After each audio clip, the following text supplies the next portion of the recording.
Ne vous conformez pas au monde, mais soyez transformés ou complètement changés en apprenant à penser d'une façon totalement différente. Restez avec nous dans Jouissez de votre vie.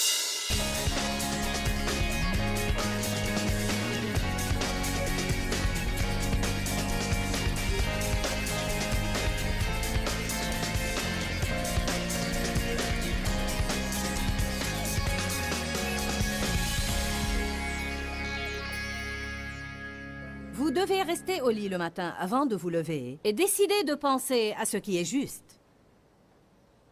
Je vais parler de ça dans quelques minutes parce que je crois vraiment que Satan tente d'accéder à nos pensées avant que nous soyons bien réveillés. Nous pouvons, pour ainsi dire, mal commencer notre journée et nous lever du pied gauche.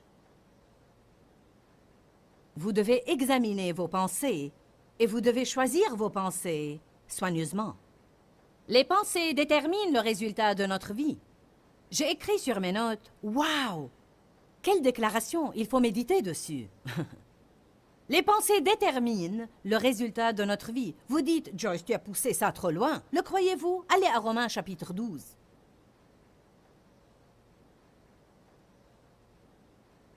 C'est un message de base et fondamental que nous avons tous besoin d'entendre de temps en temps, juste pour rester en accord avec la parole de Dieu.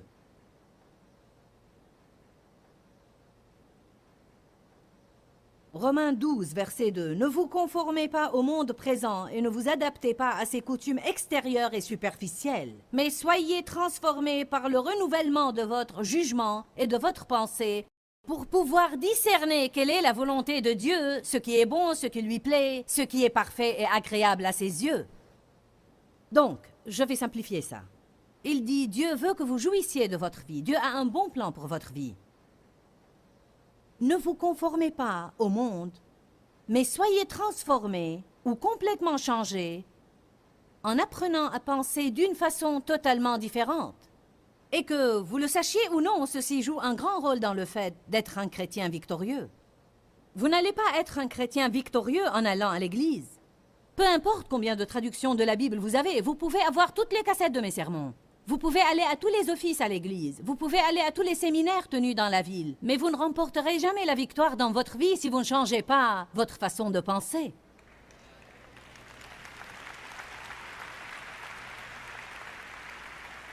Cela m'exaspère vraiment quand je pense à toutes les années durant lesquelles j'ai essayé de servir le Seigneur et personne ne m'a dit ça. Personne ne m'a jamais dit ce que je suis en train de vous dire. Je crois que c'est une tragédie. Je demande au grand nombre de personnes, aux millions qui nous regardent partout dans le monde, combien d'entre vous n'ont jamais entendu ça? Que Dieu a un bon plan pour votre vie et que le fait de répondre à l'appel et de recevoir Christ comme votre propre sauveur n'est pas la fin, mais c'est le début d'une nouvelle vie. Il y a plein de choses à faire après ça. La façon dont vous pensez de vous-même influe sur ce que Dieu peut faire à travers vous. Alors certains d'entre vous doivent renouveler la façon dont ils pensent d'eux-mêmes. Vous devez penser différemment à votre passé. Vous devez penser différemment à votre avenir. Vous devez voir vos finances d'une façon différente. Arrêtez de vous regarder dans le miroir et de dire « tu es laid, tu es ceci, tu es cela » et autre chose. N'ayez pas des pensées de raté.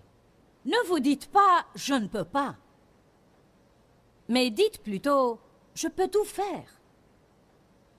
Si Dieu m'appelle à faire ceci, alors je peux le faire. Si vous pensez de cette façon, c'est ce qui va sortir de votre bouche. Vous n'allez pas dire « je ne peux pas faire ça, c'est très difficile, c'est trop ». Vous vous retrouverez en train de dire « je peux faire tout ce que j'ai besoin de faire ». Je sais que je ne peux pas le faire par moi-même, mais si Dieu m'appelle à le faire, alors je suis capable de le faire. Ne dites pas à quelqu'un « je ne pourrai jamais m'entendre avec toi ». Mais regardez-le et dites « je vais apprendre à m'entendre avec toi ».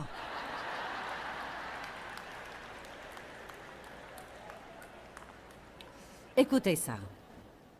Le mot « conformer » signifie avoir la même forme que, être en harmonie avec, être en accord avec, s'adapter à. Il dit « ne vous conformez pas au monde présent ». Alors il dit « ne prenez pas la forme de ce monde. N'adoptez pas l'attitude du monde. N'agissez pas comme le monde. Ne ressemblez pas au monde. Ne vous adaptez pas au monde. mais soyez transformés. Le préfixe « trans » signifie se déplacer d'un endroit à un autre.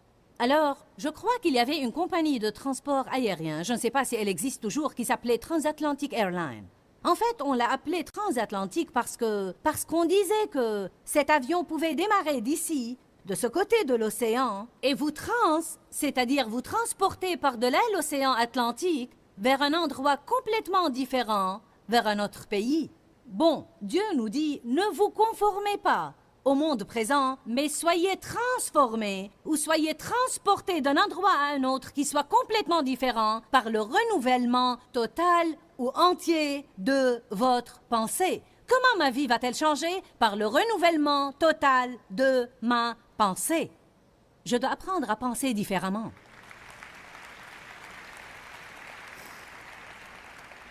Le mot « transformer », j'aime ça, signifie prendre une forme totalement différente, changer totalement l'apparence de ou se convertir. J'aime ça parce que nous disons que tel et tel nombre de personnes s'est converti ce soir. En fait, ce qui s'est passé, c'est qu'ils ont eu l'occasion d'avoir toute une nouvelle vie. Mais s'ils se conforment au monde au lieu d'être transformés par le renouvellement de leurs pensées, ils ne jouiront jamais de ce que Jésus est mort pour leur donner. Je suis en mission.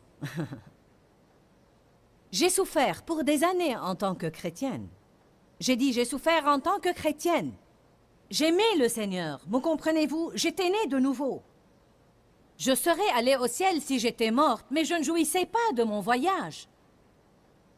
Je ne jouissais pas de ma vie. J'ai reçu de Dieu le mandat d'aider les croyants à grandir, à mûrir et à apprendre comment agir dans leur vie quotidienne afin qu'ils puissent jouir de ce que Jésus leur a donné par sa mort. Jésus ne veut pas que nous soyons misérables et d'essayer à peine de survivre jusqu'à ce qu'il revienne pour nous prendre. Nous sommes censés être extrêmement remplis de joie et remplis de paix et un exemple pour tous ceux qui nous entourent. Nous devons décider toujours de penser comme il faut. Votre vie ne va pas changer parce que vous avez pensé juste une seule fois. Elle ne va pas changer parce que nous avons fait ce qui est juste une seule fois. Vous avez à le faire encore, et encore, et encore, et encore, et encore, et encore. Et quand vous en avez assez de le faire, et vous croyez que vous n'en pouvez plus, vous le faites encore, et encore, et encore, et encore, et encore. Et quand le diable vous dit que ça ne marche pas, vous le faites encore, et encore. Et quand les gens vous disent que ça ne marche pas, vous le faites encore, et encore, et encore. Et si vous êtes de ceux qui refusent d'abandonner, alors je vous garantis à 100% que vous aurez votre percée et tout ce que ce livre dit que vous pouvez avoir dans votre vie. Amen. Je suis responsable de mes pensées. Vous aussi, vous êtes responsable de vos pensées. Je veux que nous prenions la responsabilité aujourd'hui. Eh bien, c'est le diable, c'est le diable, c'est le diable. Il se peut que le diable essaye d'intervenir dans notre vie. Mais Dieu dit, j'ai mis devant toi la vie et la mort. Choisis la vie. Choisis la vie afin que tu vives toi et ta postérité. Choisis la vie. Le mot vie n'entend pas seulement le fait de respirer, mais si vous faites des recherches, vous découvrirez qu'il signifie avoir la vie dont Dieu jouit. Oh, alléluia! Je me demande combien Dieu est heureux ce soir. Je me demande combien il est rempli de paix ou combien il est prospère. Je me demande combien il est content. J'ai mis devant toi la vie et la mort. Choisis la vie. Décide d'avoir le genre de vie dont Dieu jouit. Nous devons être responsables et nous devons rendre des comptes. Je vais vous parler du mot responsable parce que nous vivons aujourd'hui dans une société dans laquelle les gens ne veulent pas être responsables. Cela signifie qu'ils veulent faire de mauvais choix sans en subir les conséquences.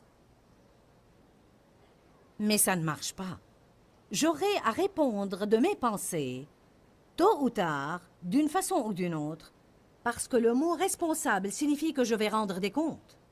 Il signifie aussi que je vais subir les conséquences dans ma vie à un moment donné. Être responsable veut dire que vous ne pouvez pas éviter les conséquences des choses. Certains d'entre vous et de ceux qui sont assis devant leur télé n'aiment pas du tout ce qui se passe dans leur vie maintenant. Mais la réalité, c'est que vous êtes maintenant en train de rendre compte des différentes choses que vous avez faites dans le passé, alors que vous saviez peut-être en votre fort intérieur que vous n'étiez pas censé les faire, mais vous aviez espéré pouvoir vous en sortir. N'espérez-vous pas toujours être parmi ceux qui font le mauvais choix et arrivent à s'en sortir? J'espère que je pourrai manger tous ces bonbons sans grossir. J'espère que je pourrai être toujours en pleine forme, même si je ne fais pas l'effort de faire du sport. Amen. Mon mari fait du sport dès son adolescence. Et Dave a maintenant 63 ans. Il est toujours athlétique, en pleine forme, bien dans sa peau. Je veux dire, il n'a toujours pas la peau flasque. Alors que moi, je n'aime pas faire du sport et je n'ai jamais été bonne en sport. Mais il y a une dizaine d'années, je me suis réveillée un matin et tout ce qui était ici avait dégringolé en bas.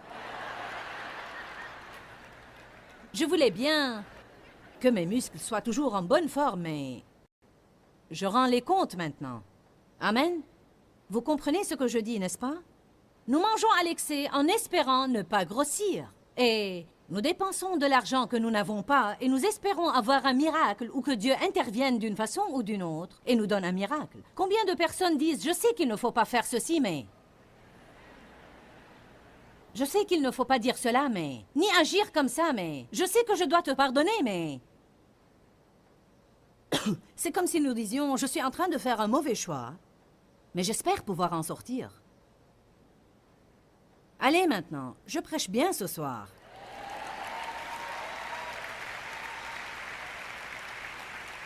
Quand allons-nous jamais savoir que toute action est une graine que nous semons et que nous récolterons un jour le fruit de nos graines?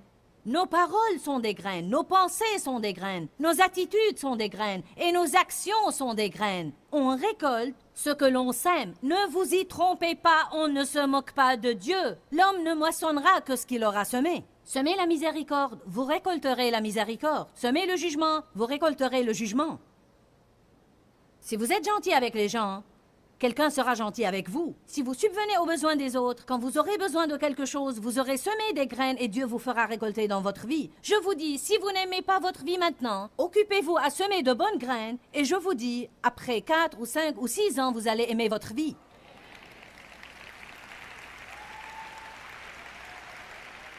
Savez-vous quel est l'autre problème? Certains d'entre vous m'ont certainement entendu dire ça et ils ont pensé « Quoi?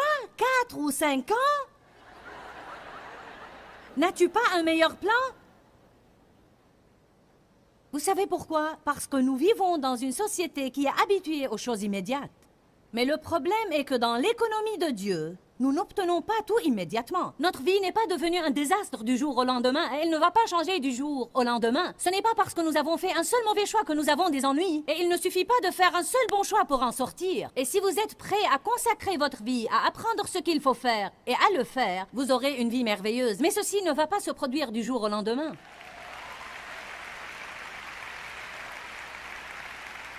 Une des choses que vous aurez à faire est d'écouter de tels enseignements. Il y a beaucoup de personnes à qui Dieu a dit de venir ici, mais elles ne l'ont pas fait à cause de quoi que ce soit. Elles n'ont pas voulu consacrer de l'énergie ou elles ont voulu regarder la télé. Et elles s'attendent à avoir une vie merveilleuse.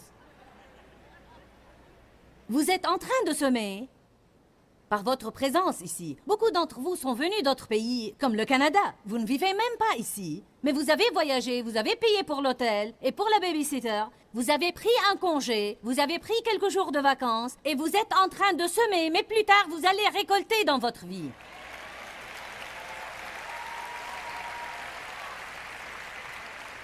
Nous devons arrêter de penser que nous devons obtenir tout gratuitement ou juste en espérant. Vous savez quoi, mes bien-aimés? Nous devons agir plutôt qu'espérer. Nous devons nous lever et faire ce qui est juste. Agir comme des vrais hommes de Dieu et arrêter de nous plaindre et de vouloir abandonner quand les choses ne se passent pas immédiatement. Alléluia. Allons à 2 Corinthiens 10. Je veux que vous voyiez ces écritures. Peut-être que vous les connaissez, mais ce serait bien de les revoir. Et peut-être qu'il y a quelqu'un d'entre vous qui n'a jamais vu ces écritures. 2 Corinthiens chapitre 10.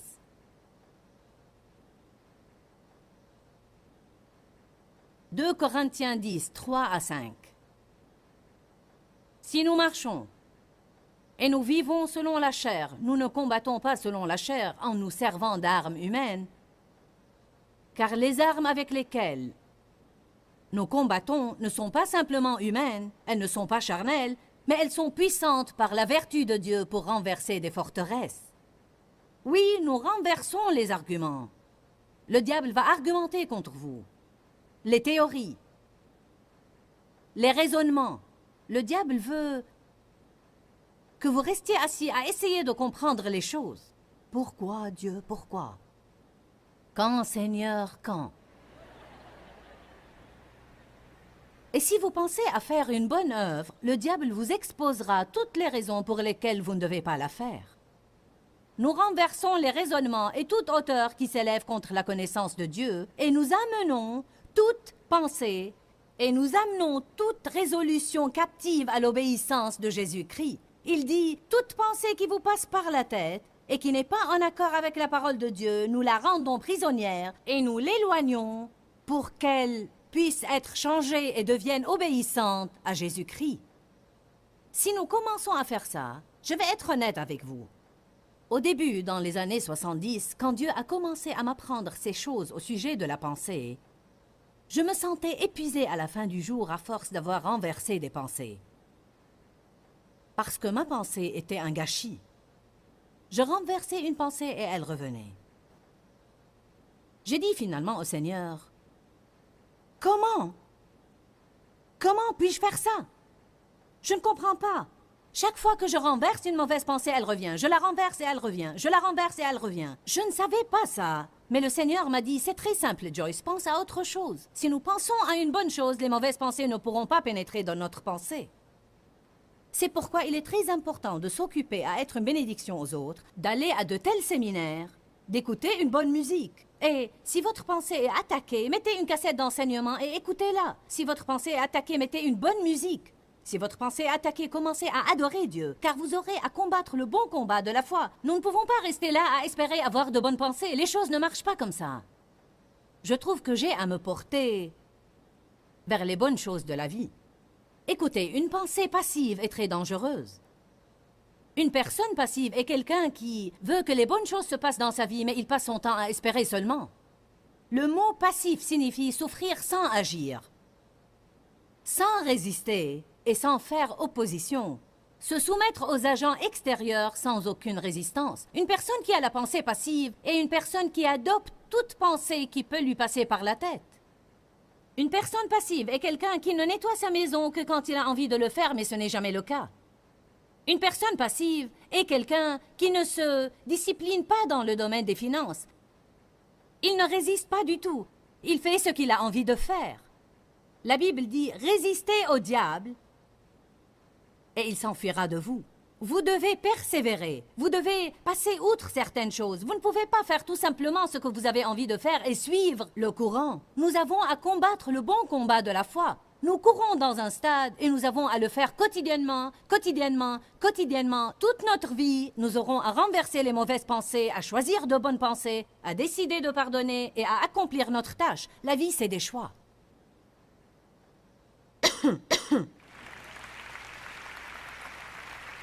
Pendant le temps qui me reste, je vais vous parler de la pensée de Christ et du fait d'ajuster nos pensées.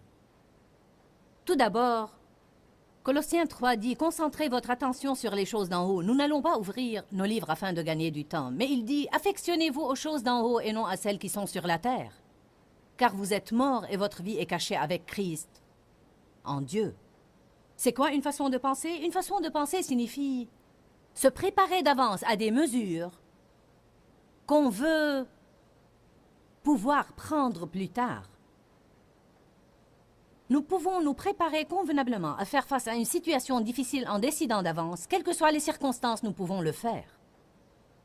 Dave, mon mari, me dit souvent qu'il n'a pas du mal à faire face à certaines situations ou circonstances parce qu'il sait décider à l'avance comment les affronter. La Bible dit dans 2 Corinthiens chapitre 10 que nous avons à renverser les fausses pensées et les faux raisonnements qui ne sont pas en accord avec la parole de Dieu. Alors vous avez à exercer votre autorité sur vos pensées. Vous êtes responsable de vos pensées. Pensez à ce que je viens de dire. Vous êtes responsable de vos pensées.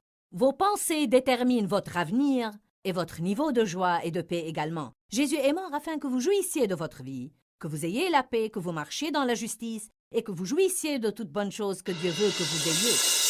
Pourquoi, Seigneur, pourquoi? Dans ce livret, Joyce Meyer nous enseigne à travers la parole comment être délivré de la confusion.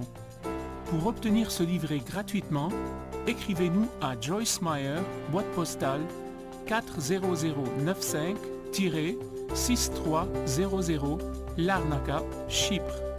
Ou bien visitez notre site web www.joycemeyer.org/fr.